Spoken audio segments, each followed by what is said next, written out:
Well, let's talk to a Londoner. This guy is also an amazing stand-up that I just met on Thursday, and then I kept running into him. I'm like, come on the show, man. He's got this documentary series that I can tell from the trailer is really good, but haven't actually seen it. It's on Viceland. It's called Hate Thy Neighbor, but you can absolutely tell it's awesome. Please welcome Jamali Maddix.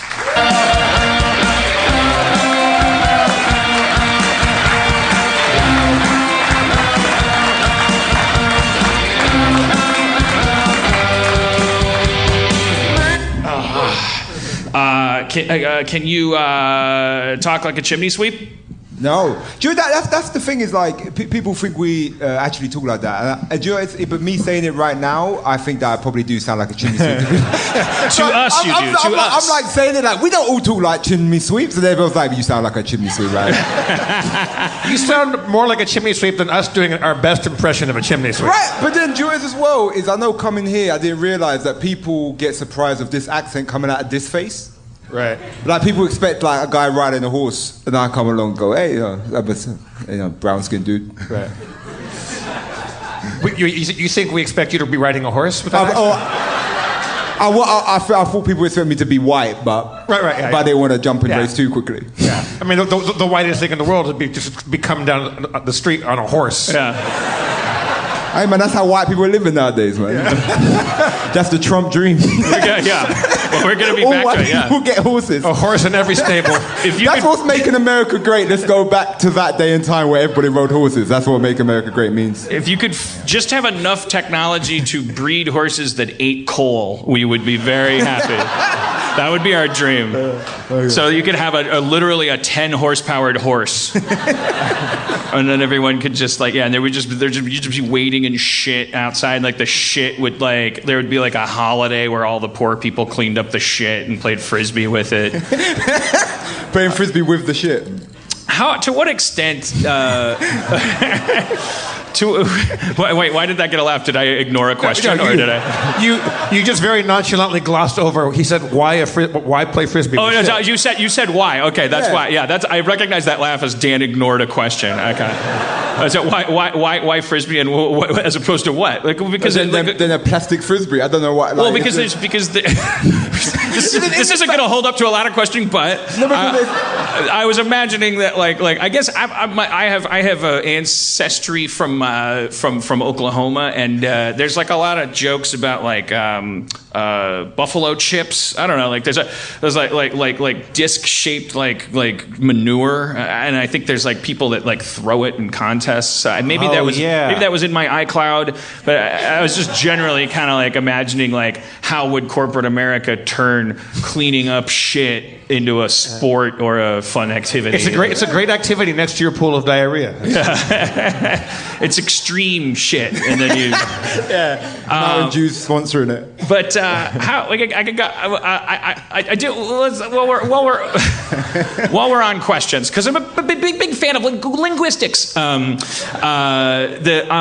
So you're, to most of us that aren't that cosmopolitan, I think maybe those of us that listen to NPR are at a level of American that has the sense that John Oliver's accent is it's lower class in its origins than say the two other British people that I worked with on Community. Tristram Shapiro was a director out of it, and he sounded more like James Bond than John Oliver. And then John Oliver would tell you he's from some part of London or something Really? I kind of saw John Oliver as a posh dude voice. Really? Yeah, I think over here, so you can tell the class difference in voices. No, we can't. Oh, what we have, okay. You know what we have, because we were discussing this the other day. American hegemony dictates that you're forced to know what an Alabama Walmart is, and I don't know what a Worcestershire wainscoting is. To the point where I made it up. That's where somebody poops in your chest. but we have we would tend to maybe there's people with Southern accents we have a whole culture thing here that's where you associate certain accents with stuff. But in why am I explaining? I'm explaining this and I know the least about it. But it's just but the UK is this compressed area, and you go there, and even within the boundaries of London, it's so confusing to Americans, I think, because we our history is 200 years long and was defined by everyone going, I don't like this, I'm leaving, and like everyone just spread out.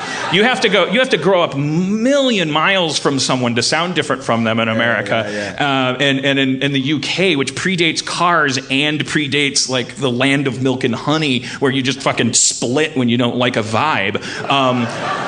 Like, you walk 1 block from the Queen's English with the epicenter of it, and as I'm about to steal somebody's stand-up. It was Rick Overton. Rick Overton, had the joke about going to London and being like, you can see the palace from here. How does the bread go this bad, this close to the bakery? Because people are talking ugly. So where are you from? Are you? Sorry, go ahead. No, please. No, go ahead. Oh, that's British right there. Is like the way that I apologized to him, and then he apologized back. And I was like, but no, please. Right. I'm from the east of London. So I'm from East London, so that's like working class area backdrop, So when God damn it, fucking Borat, God damn it. Sacha Baron Cohen? Yes, when Sasha is doing Ali G, is he doing East London? Okay. No. That's not like, that is a... I'm trying to be so polite because I know it's been live streamed. Are you talking about chavs? No, see, but the thing is, like, that's like this weird thing now where it's like they call them chav. Chav is just a way to insult working class culture. Because there was this big thing. I don't think Ali G did it. I think Ali G was satirizing people doing that. But there was this big influx where there was this new blackface. People coming up to me going like, oh, what's going on, brother? What's going on, bloods? And it's this whole thing of like, and it's like, I'd rather you just call me the N-word and let me get on with my day. Do you know what I'm saying? It's just this constant thing of this justified bullshit, and it's like, so that accent isn't no one's accent. No one actually. Oh well, okay, yeah. So he's doing. But is that to say that he's doing a very cartoonish version of an accent that does exist that you can pinpoint?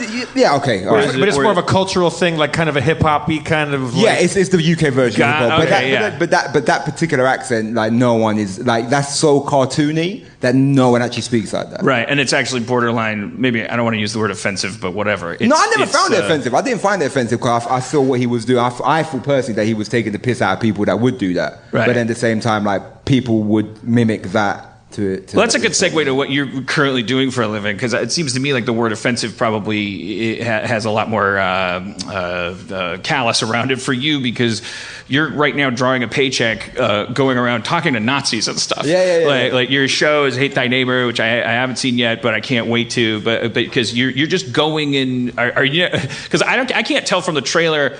Are you so like outside of the whole like concentric the cosmology that you're like, race is bullshit, and this guy is a white militant, this guy's a black militant. I mean, what's the difference? Or are you like actually just going, these are weirdos, let's poke them, or somewhere in between? Like, what's your kind of? I mean, do you know what? Because I do stand up in it as well, and the stand up is worked as the through line, and a lot of people like we have to tell them what the show is. And they were like, oh, he's going to take the piss out of me. And I go, listen, I will only take the piss out of your ideas. I'll never take the piss out of you personally. I'll never say, and this fat dude or this skinny, like, it weren't that. But like you say that to the subjects when you show up on the... Yeah, 100%. Like, I'm on this, and I say to them, like, I don't agree with anything you say.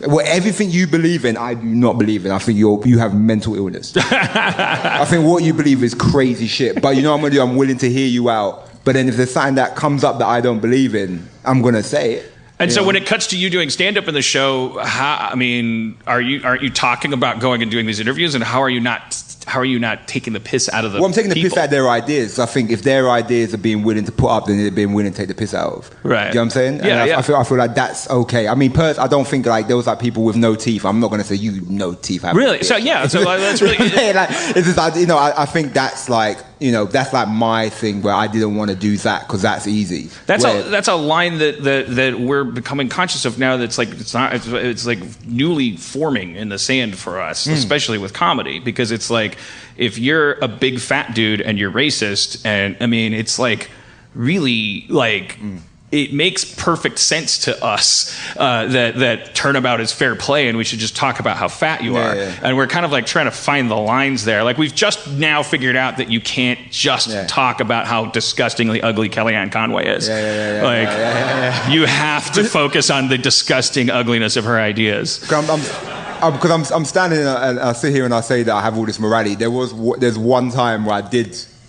do that and took the piss out of them personally. It's because they insulted me so much. Because they basically what it is, I went to this Ku Klux Klan bar in Georgia. You know, as you do. And, so I went to this bar and surprise, I weren't allowed in. I think it's because I wear glasses, I don't know. So they let me in. And then the guy comes out and he's like saying like, look man, you can't come in because we spoke to the other Nazis and we had a meeting and they said if you come in that we can't guarantee your safety, right? And the best bit was I was with my all-white camera crew and they said the camera crew can go in but you can't go in, right? And I was like, that's fucked up. So my camera crew went in, but little did they know that all of my camera crew were Jewish. They were all Jews. So they went in and they're filming it. And the owner of the bar comes across the road and he says, and he's like, why are you standing there with binoculars? And I said like, oh, they said I can't come inside. And then he goes, you can come inside now. And I said, no, I won't go inside because at that point, I was like, if I'm not good enough then, I ain't good enough now. What changed their tune after time passed? Because it wasn't the owner. It's like the owner of the Ku Klux Klan bar. This is the best bit. Is I was telling him about all the racism I heard, and at one point he went, "What, in my Klan bar?" Like he was surprised. What, here? Oh hell no! Not here, sir. No. And he was like, and then at one point he goes, "You should come inside. We've got good chicken wings. I swear to God." And I was like, and I was pretty lauded. No, he didn't say that. I swear to God, that's not bullshit. And you're like, listen to my voice. Yeah. Do you know what I like though? You said I want curry. I like that you said he didn't say that, but he owns a Klan bar, so stereotypes isn't really a line he won't cross. No, it's like it's putting such a fine point on it. It's like it's really committing to being the stereotypical asswipe. It brings up an interesting point and also a scary area, though, because I think a lot of us are more comfortable with the idea that that's what Nazis are. The behavior you just described, that they're like Sims, that when they see a person of color, they go, nope, nope, nope, because that sort of assures their destruction. It's like looking at MP3s and being like, no, thank you, as a record industry. You're just like, okay, see ya. But then that's the hard part. Is because on that same episode, so I had all that happen. I got my life threatened, like someone threatened to lynch me and stuff like that. And so people were gasping. So people saying to lynch me. And then I went to this other guy's house named Dan, and Dan Burnside, and I spent time with him and his family. His wife hated me, but we built up this weird relationship where he had these fucked up views. Right. That we were totally different on, but then he was like, actually not a bad guy. It's just he had these messed up views, and I feel like that's where the weirdness came into it. Because like I'm trying to, do this documentary with this guy where people like he's a likable guy, but he just has these horrible, abhorrent views, and it's that weird thing of And that's the thing that scares us, isn't it? I mean, we keep on. We had a guy that did a documentary. We didn't have the subject of it, and I can't remember his name, and I should. But the subject of the documentary is this guy that in America for decades. That's been his thing, is that he counsels, probably maybe with people you've sat down with, that he sits with them. He's a black guy, and he talks to, and he collects their old hood uniforms and all this stuff, and he has a big collection of them. You saw that documentary? Yeah, no, I didn't see the documentary, but I heard about it. But, yeah, you should. You gotta watch. It's fucking crazy. He done people what I did with as well. Right. So he done that name almost sounds familiar. That Burnside guy, because I remember that going like that seems like a name that Rob Schraub would name something in a comic book. But isn't that the scarier thing? Or I'll speak for myself. That is the scarier thing. It's these Twitter conversations. It's the idea that they're not just like Keystone cops that live in basements and shine their jackboots under posters of Hitler that they only cover up if their Jewish meter reader comes over. Like they're out among us, and they're comfortable enough buying Fruit Loops in a grocery store full of people of different races, but that doesn't make them jump up on a box and say, I can't be in this room, there's too many black people. Because that would be easy to handle. And what's scary is that they're just like, ha ha ha ha, and joking around with us and influencing elections and like that. Now that's, I wonder if what's scary about that is that it's like it forces us to do battle with ourselves because all of a sudden there's not just a Cobra action figure that you can throw down and say G.I. Joe won. Well, I mean, it's the sort of because being with like the Nazis and the Klan and all of that, right? The dudes that wear the robe and wear the swastika t-shirt and walk around and go, like those guys. That's what they do. Like, I'm an expert in the Nazis. That's some secret 88 language there for you. But anyway, so dear Harmontown, I have never been more offended. As I sit here in my compound, sharpening my bayonet, I regret that America has fallen to bigotry. Your guest, Jamali Maddix, did an impression of a Nazi. Anyway, sorry. No.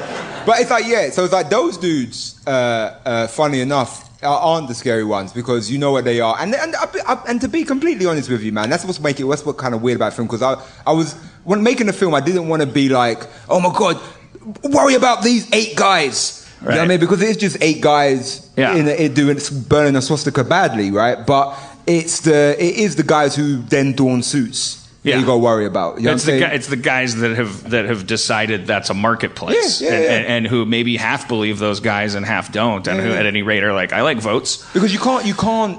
The thing is like. The thing of like this whole idea of a white utopia where you're going to walk around and only see other white people and go, oh, good white dating. It doesn't exist. Good white dating? You know what I'm saying? Like, it's a little typical. Because the leader of that group lived in Detroit.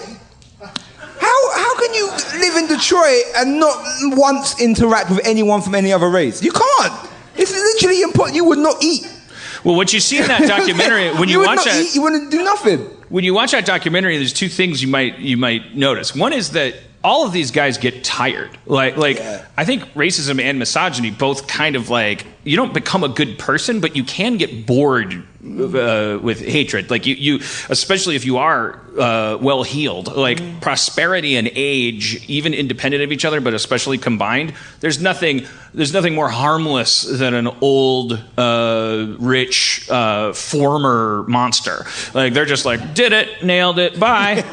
I'm gonna eat some Cheetos and play some video games. And it's like they might not have atoned with anything in themselves when the most active parts of their lives were the most important.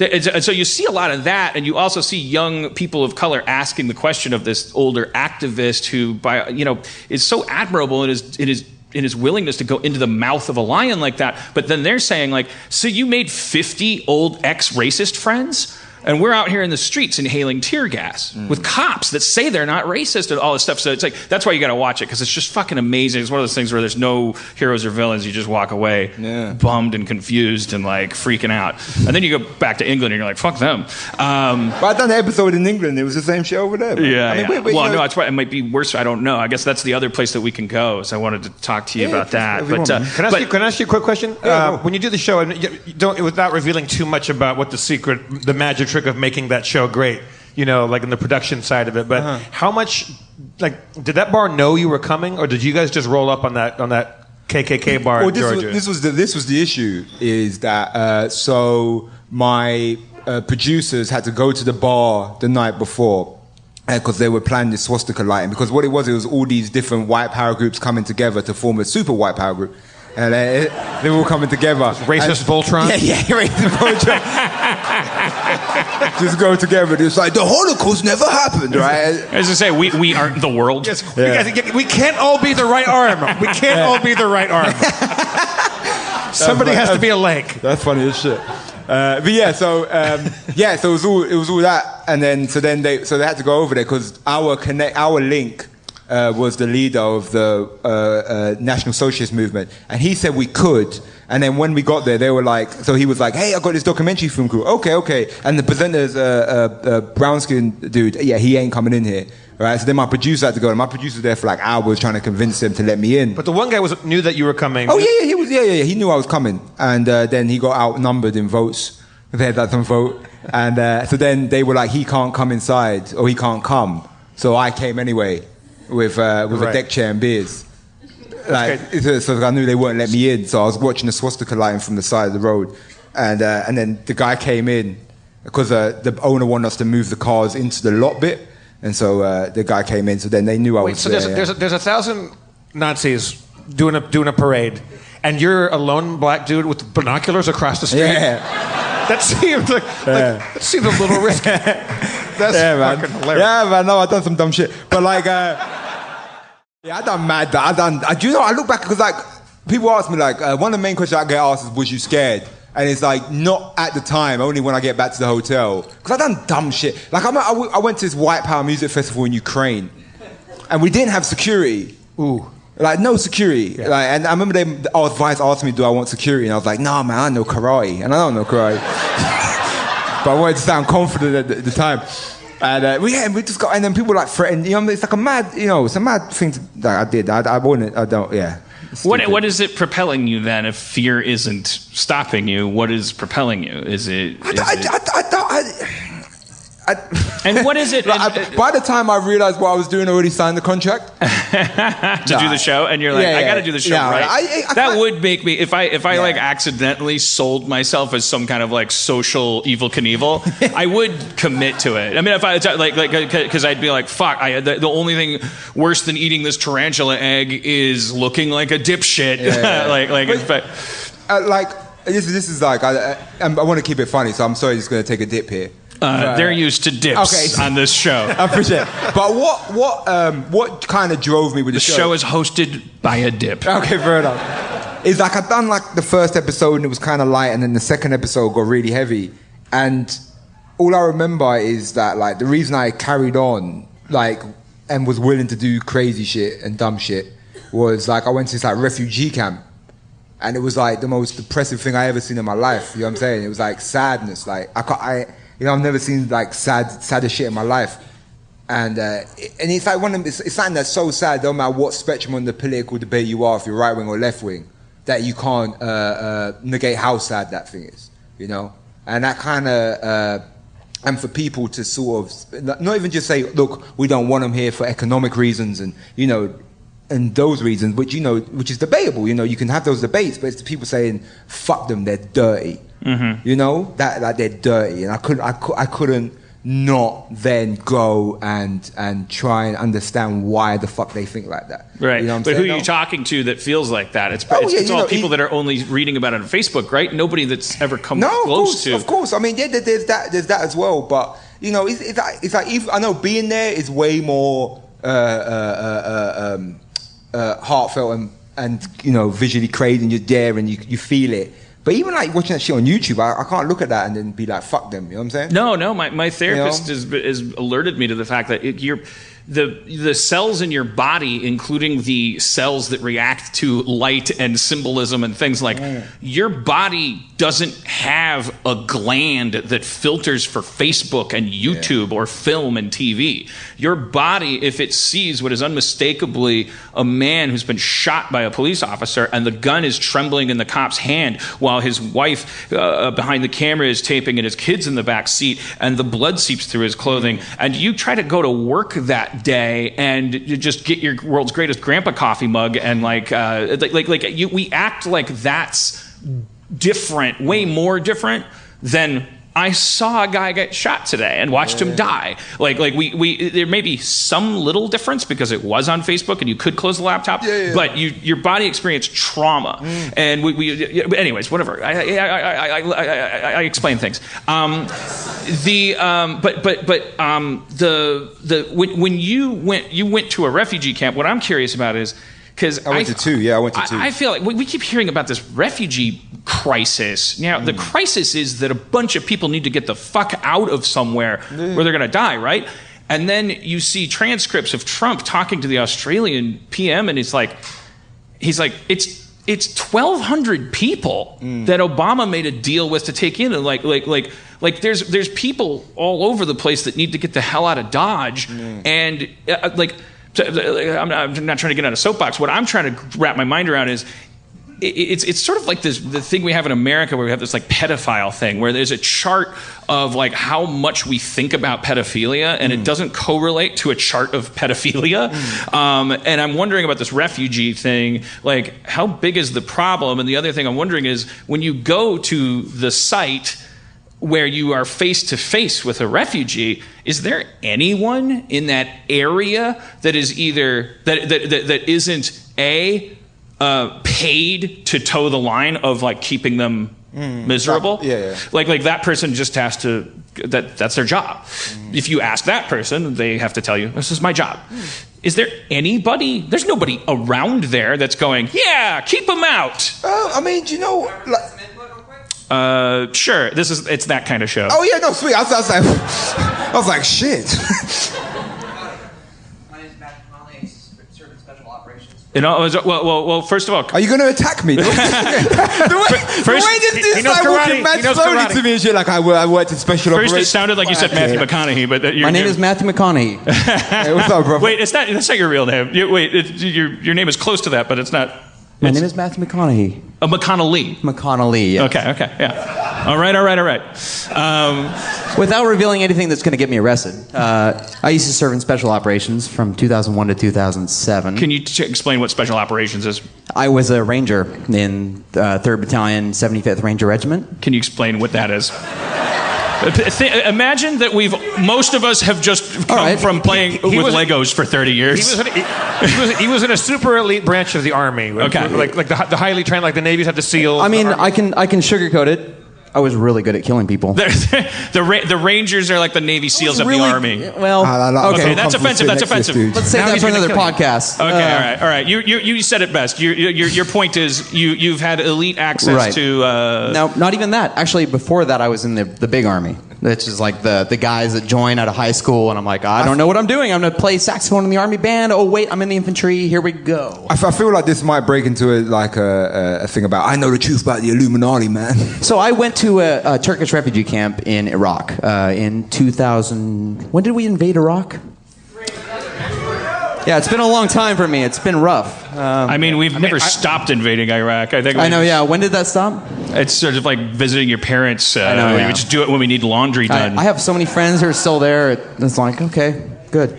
But yeah, I went there during the initial invasion, and then about like 7 months in, we went to. I hope I'm not going to get killed for this. We went to the Turkish. There's a Turkish refugee camp in Iraq, and those people were so scared. And really, at the end of the day, what it comes down to is people are afraid. Like those people, they had a small armament there, like weapons that we didn't even have. Like 50 cal. They had at least 3 Maddixes there, 50 caliber machine guns. They had machine guns left over from World War II if I could have saved them, I could be rich right now, but I didn't because I was young and dumb. Anyways, it was really interesting to talk to these people. I bought an owl off of one of them for $40. It was pretty cool. Was your job to keep people from getting somewhere? No, my job was to show up every day, not die, and not kill anybody, I guess. But sometimes, that's my job. Happens. I know, yeah, exactly, yeah. We were talking about refugee, like. Yeah.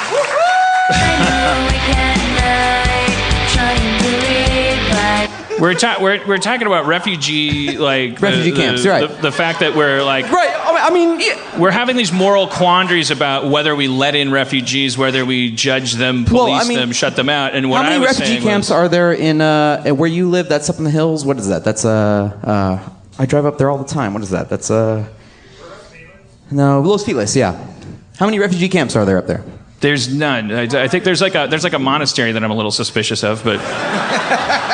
I think they mainly do aromatherapy. Here's Katy Perry bought that, She did. Oh, really? Yeah. Here's my input on that is that, so I've been to refugee camps. I bought an owl off of a kid that was probably something like, 5 foot nothing. $40. The owl or the kid? Was it a 5 foot owl or was his name was Harry Potter? All right, continue. Anyways, No, and he tried to charge me $500 next to So far, this sounds like a pretty cool refugee camp. Yeah, but it was pretty cool. You could buy guns. Anyways, as an owl. Yeah. Oh yeah. They had a ton of weapons, but at the end of the day, what it was is they were scared. Mm-hmm. Like they had no idea what was going on, and we had just invaded their country, which it wasn't even their country. Like they were guests in the country that was hosting them. They escaped from another country, and this other country that we had largely reputed as being it was led by a tyrant, but they were scared. It's fear. At the end of the day, fear drives all human emotion. It drives all human activity. Like and at the end of the day, like you can talk shit about every human being that you want to, but fear is like what drives us. It's so overpowering. We're not better than fear. We're not better than what created us. I'm still trying to place you on a map of ideology, though, because I felt like we were just talking about like something that didn't even really have. Oh yeah, I'm crazy. Yeah, I went to the DNC. I went to the Democratic National Convention, and I was a Bernie-crat, and I got chewed out by a bunch of people that hated me. But you. But I also used to kill people for a living. I was really good at it. You presented yourself as if you had a kind of counterpoint. Like we were talking about how refugee camps are a bad place to be, and you're like, I've got a thing or two about that. No, and you're like, you got to remember, they're shitty places and everyone's scared. And I bought an owl. I don't. And that's fair. And he said if he could do one thing different, he would have bought more weapons from them because he would be rich. That's true. How many weapons have you bought from refugee camps? That's the second time you've done that thing. Like, are you high-roading me about refugee camps? Like, how many have I done this? Just the one. Yep. Dan, what you're not embracing is that's fair. Is the profit of possibilities of going to a refugee camp. But what I was providing my input as to actual refugee camps in a war zone. Right. Like the real world. That we don't live in currently. They're bad places. Their refugee camps are bad places. Let's hear for are they? Let's hear for Matthew McConnelly, everybody. Matthew McConnelly, thank you, sir. Special ops. Thank you, Dan. Let me say one point. Oh, sorry. Fuck that guy. That guy kind of scared me a bit, but a little bit. But like, it's like I went to two. I went one in Sweden, and I went to the Cannes one. Not the Cannes one. That's the film festival. I went to the one in Calais. I went to the refugee camp in Calais. I went to the one in Sweden. Was there was a lot more sort of hope there, and there's a lot more people sort of saw the end of the tunnel in terms of Well, yeah, because Swedish refugees. Yeah. I mean, what are they fleeing? Massage? Yeah. No, this is a refugee camp. I mean, these are entitled people. I gotta get out of Sweden. Yes. This chocolate is too creamy. I gotta build my own furniture.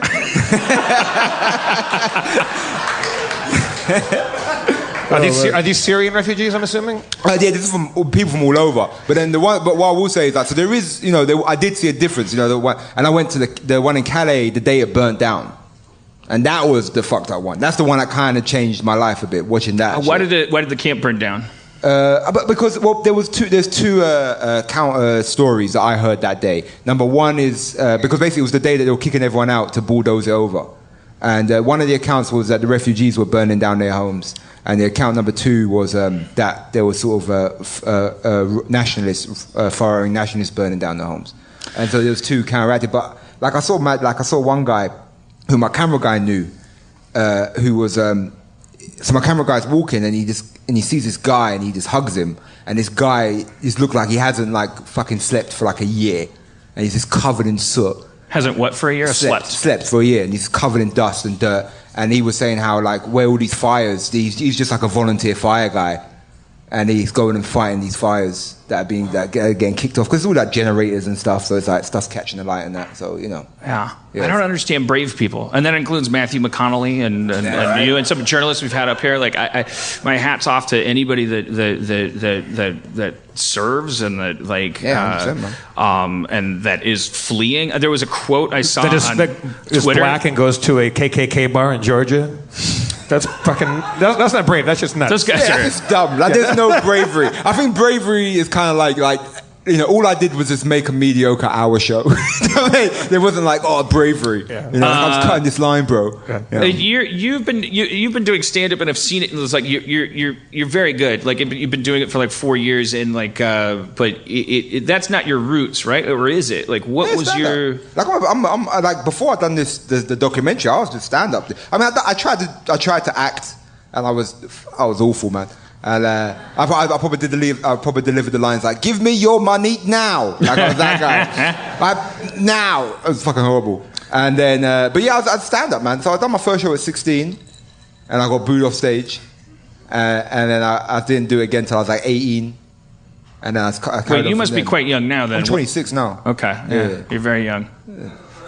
22-year-olds don't think so. But. Yeah. That's like a weird thing. It's like the oldest I've been. Yeah, exactly. So I can't look at it in terms of like, I'm the oldest. This is the furthest I've lived. I remember 27 is the worst because you're too old to complain, but you're too young to complain about that. And so 27, you just spend a year as the object of judgment of everyone older and younger than you. They're like, fuck you, old/young man. I like that you sort of ruined my next birthday. But I will tell you your next birthday, that whole year's gonna be terrible. But 27, I think, is the best. Like short of 29, but 27, I think, is a little better because it's syllabically more complicated. I find syllabically complicated, odd-numbered birthdays are fucking fantastic for when you want to say, I'm blank years old, I don't have to put up with this shit.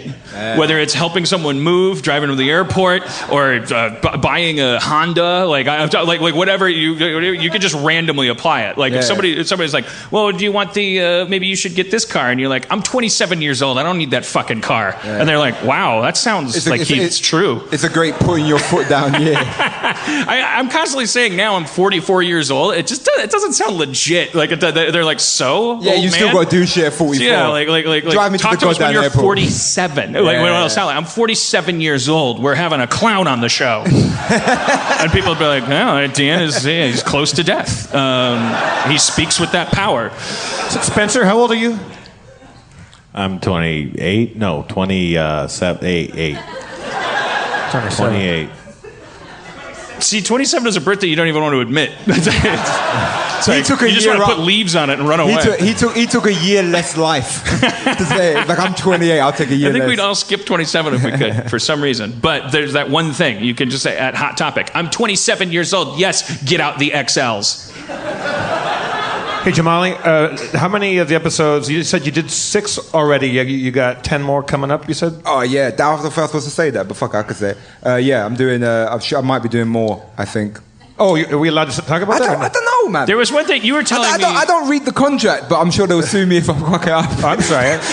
Can you talk? I don't read that shit. I'm like, yeah. What if I just got your show canceled? Yeah. That'd be amazing. There was a guy you were telling me about that today, or when we first met. Yeah. You told me about the fish guy, but. Oh yeah, no, that's the day. Okay, yeah.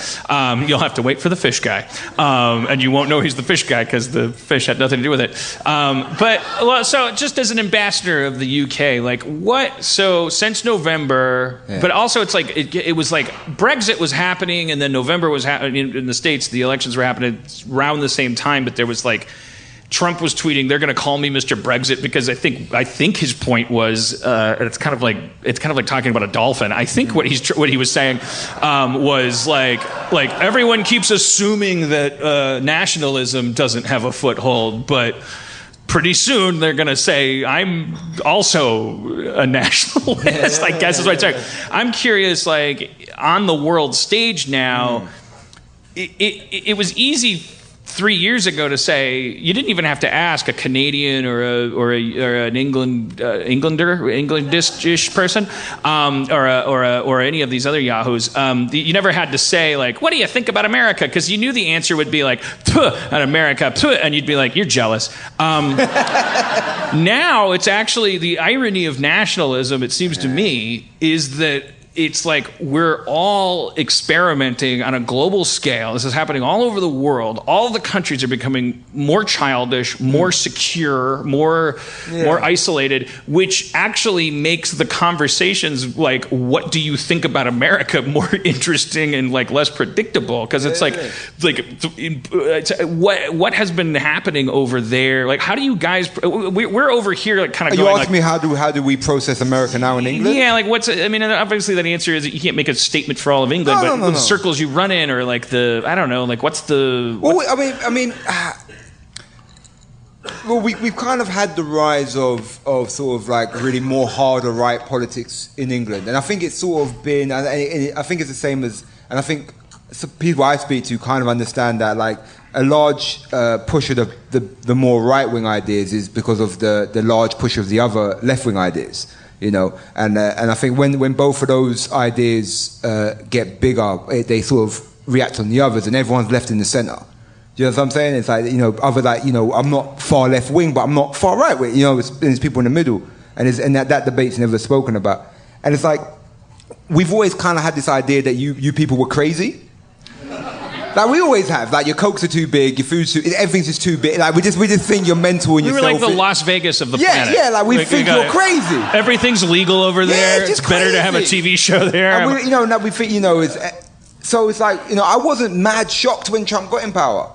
You know what I mean? Me personally, I wasn't shocked. Do you know what I'm saying? Because I think what Trump does, because I kind of felt it in England of there's this sort of like... oh boy, it's that time when Spencer's car gets broken into. Yeah. But I could go take care of that. It's actually a thing. It really is his car. Oh, is it really? I thought we were doing a bit. I thought he was just using that as a cheap opportunity to go get high. Yeah, right. That could, I mean, Spencer would have like an egg timer. Yeah, that his car, he tells his car, call me out to get high at 10 minutes before. The weed is way too strong here. The weed is strong here? The weed is ridiculous here. Oh, because you guys are like... It blew my mind. Yeah. No, don't cheer it. It's disgusting. I hate it. Nah, man. Nah, that weed's too much, man. It's just like you can't enjoy it. It's just fucking. Like, yeah. I'm saying, like, well, I agree with that, but I'm from the country of 44.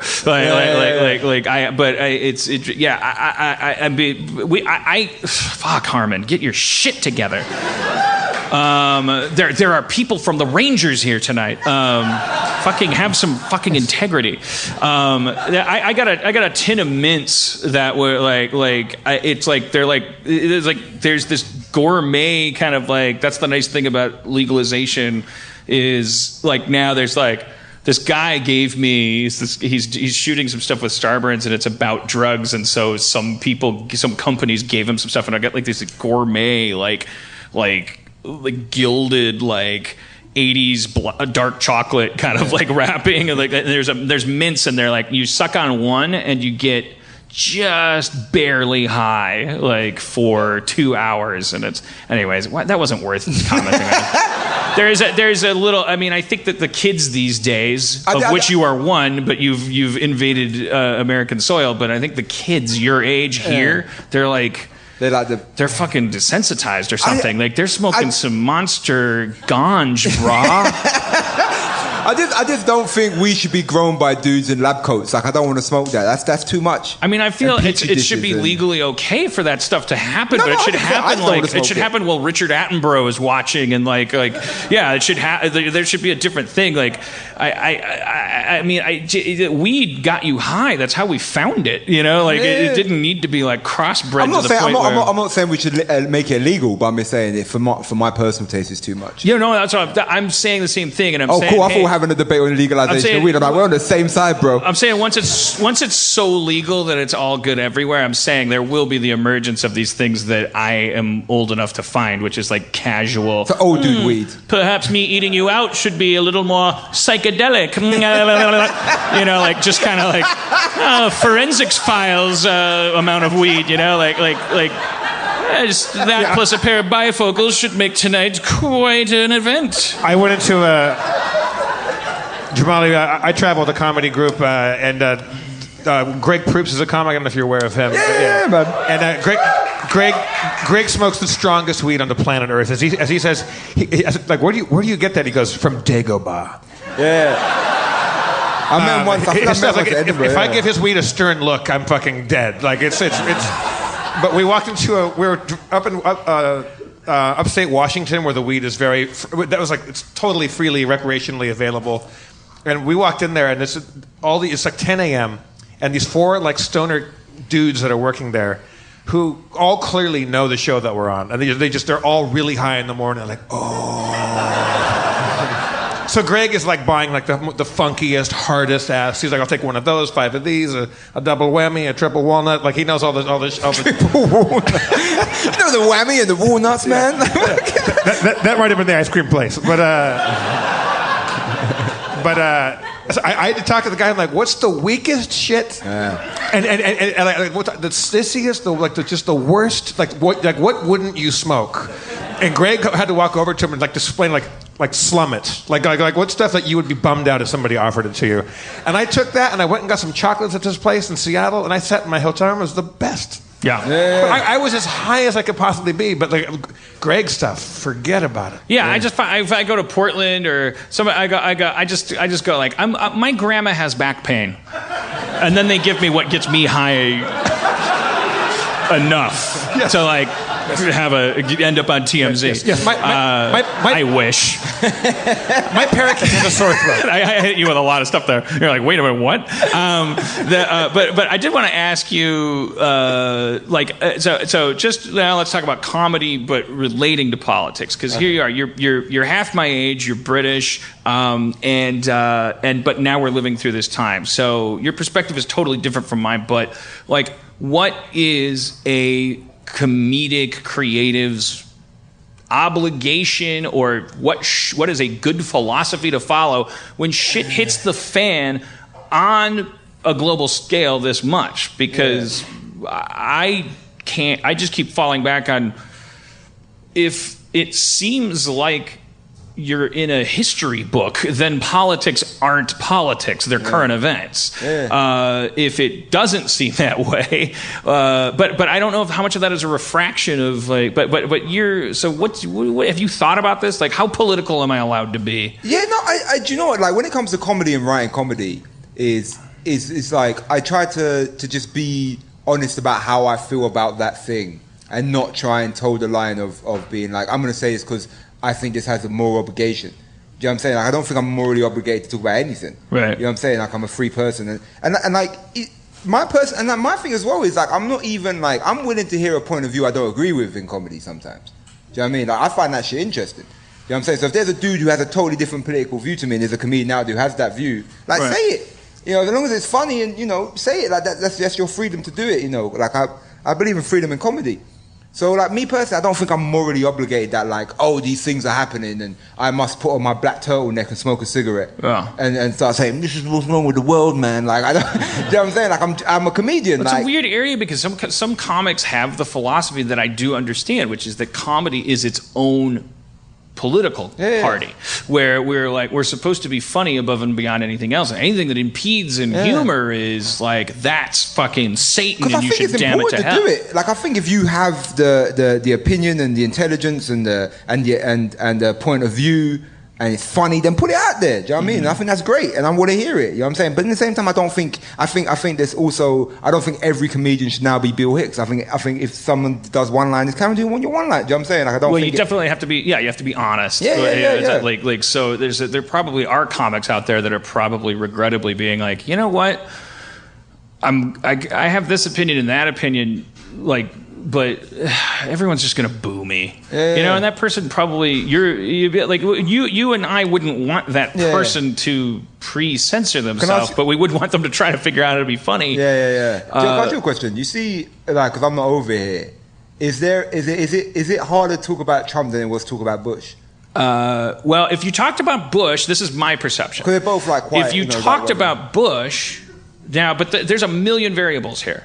But in my perception, if you talked about Bush, you were you're bringing politics into your comedy, and it was like needless. But well, like, there was a band called the Dixie Chicks. There still is probably, and they were. They're liberal-ish, and they were performing in Texas, I think, and they said that he's not my president. We're not proud of the president, and they got all sorts of shit. Yeah. If you go on stage now and don't talk shit about Trump, like the show wasn't a good show. It was, you're required to get up and talk shit about this guy. Something really funny and ironic about that it was braver to be political when we were talking about, you know, like when politics meant a little more boring because we had things managed, and then there'd be a drone strike here or an invasion there, and it was all manageable through Ted Koppel and all this stuff. So if you were a rock band and you came out and said, we're going to do some stuff from our new album, but also I want to talk about dangling chads, there might be like a bunch of boos, you know, that they're like boos from people going like, fuck you, Leonard Skinner. I wanted to just making up bands and relationships, but that's, I guess that's kind of my question, which probably a 26-year-old maybe doesn't even have the answer to, which is like, how different is it now, and how does that difference equate to an obligation? Because sometimes I sit in my 5-bedroom house in Los Feliz and I go, nothing has changed for me, so why would my material change? And then I go, you were talking about how you don't wash your ass, like you need to keep talking about what you're thinking. You just said that like talking about Bush was less important. It's all subjective. It's like less important to me. So that's part of what it is that I feel like I feel it's a little bit of like a, what do you call it? An atonement, a confession, when it's making up for, amendments. Yeah, penance. She said penance, but amendments also. But do you think if people? But my word also. That rhymed with your word. Well, but do you think that if people start talking about Trump, right, and it's sort of the thing of like, all right, we all got to talk about Trump, do you think then it becomes like a fad? And like people just start doing it for the sake of doing it, and then it kind of loses its poignancy. But I think that's the danger with all. Yeah, that danger always looms with any issue that everyone's talking about. Is that I think people who are like, it's so hard to unbraid from like if I were to say, hey, Trump's a piece of shit. And let's say I get 3 people booing. One person might be booing because they're like, your comedy's lazy. Another person might be booing because they're like, I voted for him and I want to forget about it. I was wrong and I came out to drown my sorrows in laughter. Stop reminding me I'm an idiot. And then a third person might be... a ghost. Who's trying to give me a treasure map, and I don't know. It's sort of like it's making me very curious because it's not like I'm like haunting the stand-up clubs these days. I'm kind of like I'm vastly approaching a threshold where it's like according to my predecessors, the baby boomers, it's like I'm getting to an age where I can kind of clock out and be like, world's a mess. Give me some ice cream. Yeah. Do you know, funny enough, like a lot of people I know kind of don't even really do the Brexit thing anymore because I think a lot of them feel it's been like played out. A lot of them. And that's the third boo. The third boo is the person like I think my audience might like a lot. I was like, I please I watch John Oliver. I watch my Twitter feed like just keep talking about how you jerked off with a Sharpie in your butt once like you know like you don't have anything new to say about it. But continue. No. That's, you pretty much summed up, man. That's it. I mean, I'm done. No. It's just I've never not that I've been in comedy for that many years, but I can't remember a time where it's been like this. Do you know what I mean? Like this is a weird fucking time, and it's hard navigating it as a human being and navigating it as a comedian. You know what I'm saying? And sort of what my art's got to reflect. And I think what I do see a lot of is, and I don't know if this is right, but I think there's some great comedians who do it. And I've sort of done it sometimes myself, is people kind of see what the issue was of why maybe Trump got elected or why Brexit happened and attack that. Mm-hmm. And not necessarily attack the thing or the voters or the image of what, it's Trump as just that one dude. They're trying to attack the things of why that happened, because there's so many reasons of why that this is happening. And I think some of it lies on the economics and all of that stuff that I'm not intelligent enough to understand. But I think it also lies in social shit. I think we spent a long time of telling people to shut up if we don't agree with them.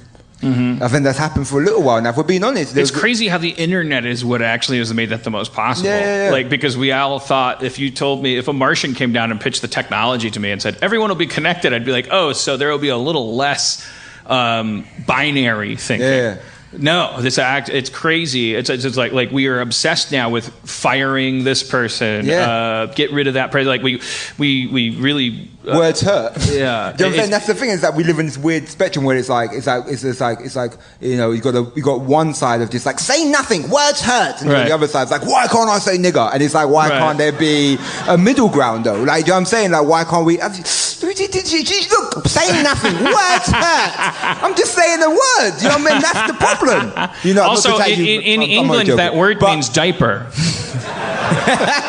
It's just it's a form of marmalade. Yeah, you know. So I think you've got to attack that as well. No, but we're having all these debates about like what you can say, what you can't say, and it's like that. That was the other thing about that documentary that you have to watch. It's 9/11.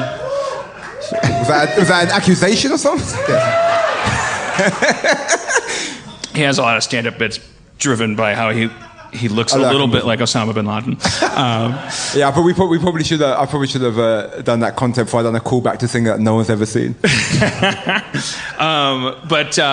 Yeah, I don't know. It's God damn it. It's fucking. It's something that nobody could have predicted, is the fact that we would actually connect to each other telepathically, and that would actually usher in an age of like a really kind of weird, like pre-Columbus suspicion of the other. Like it's almost, it's like I feel it in my own bones. Like I'm a really bright, open-minded guy that grew up on the internet, but we now just like I feel like I have been indoctrinated into scanning information on screens through a chip of, is this person an enemy or an ally?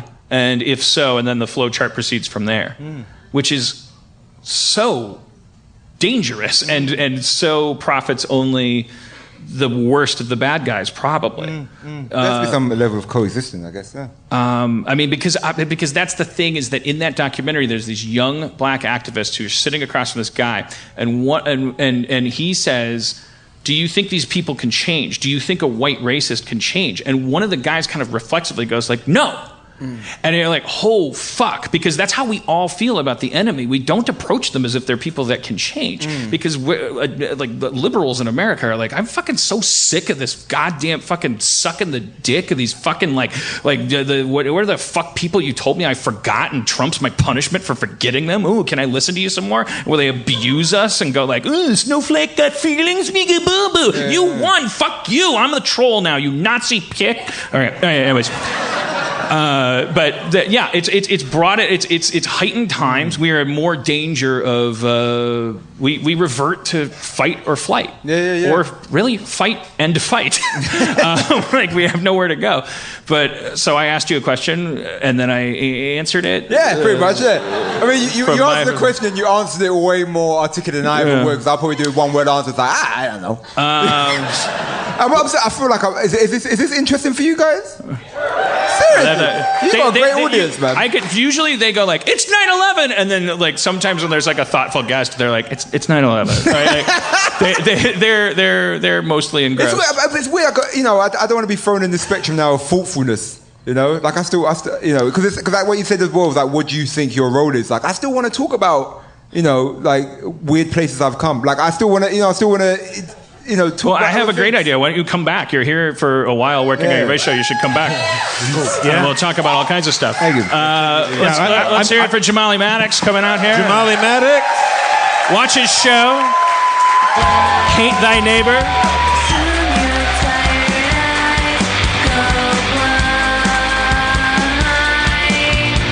We really have to promote that show or we violate his visa. You have to watch Hate Thy Neighbor. It sounds awesome. Hate Thy Neighbor. It's a great title. The visa thing is really complicated. You ever talk to a UK person that comes over here? Like, I remember when John Oliver would come over to do Community, it was like so fucking complicated. It's weird. It's weird who can get like who gets citizenship. Yeah, because the last time people just left England, they started another country and told them to go fuck off. They've been hurt before. I had Ludwig Göransson, who did all the score for Community, is Swedish. Am I going to offend him? Is that where he's from? Swedish. and I had to like sign a thing that verified that he was a genius, because he was on a genius visa, because it was like a visa that said like he's not stealing a jarb, you know, like it's like you can't find a composer like this in the States, you know. You had to like sign a letter. This guy makes music I can't believe. That's how we got Spencer. Yeah, exactly. Spencer's here on a Dungeon Master visa. I was going to say a genius bar, because he worked at the Apple Store.